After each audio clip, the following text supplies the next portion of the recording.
Steve Mbikayi l'est sûr, son projet n'est pas téléguidé par le pouvoir.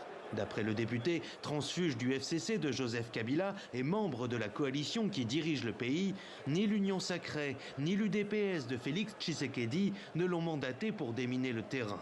De fait, à l'Assemblée, sa proposition de réviser la Constitution a pris tout le monde de court. En particulier, le passage du mandat du président à 7 ans contre 5 actuellement.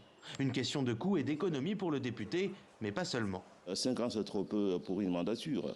Quand vous savez, quand le chef arrive, il y a presque une année qui est perdue avec tractation du gouvernement, avec contestation électorale. Et puis, la dernière année, c'est une année des tensions électorales. Ce qui veut dire qu'on travaille pendant 3 ans, c'est pas suffisant. Pour l'opposition, la ficelle est trop grosse. Au sein de l'ancien parti au pouvoir, le PPRD de Joseph Kabila, on parle d'un acte de provocation. Pour ce porte-parole, les raisons de cette soudaine proposition sont ailleurs. L'UDPS a perdu des élections, ce qui est sûr et certain, parce que leur bilan est chaotique sur tout le plan. L'UDPS n'est pas prêt à aller aux élections parce que d'abord, en tant que parti politique, ils ne sont pas préparés. Faut-il voir dans cette agitation l'action d'un député un peu trop zélé ou les prémices d'une révision préméditée de la Constitution?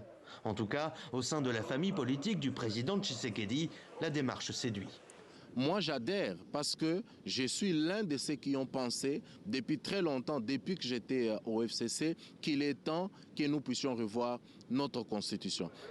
D'autres propositions comme la reconnaissance de la double nationalité ou encore la suppression du Sénat ou du Conseil économique et social ont été rassemblées dans une pétition déjà soutenue par une vingtaine de députés.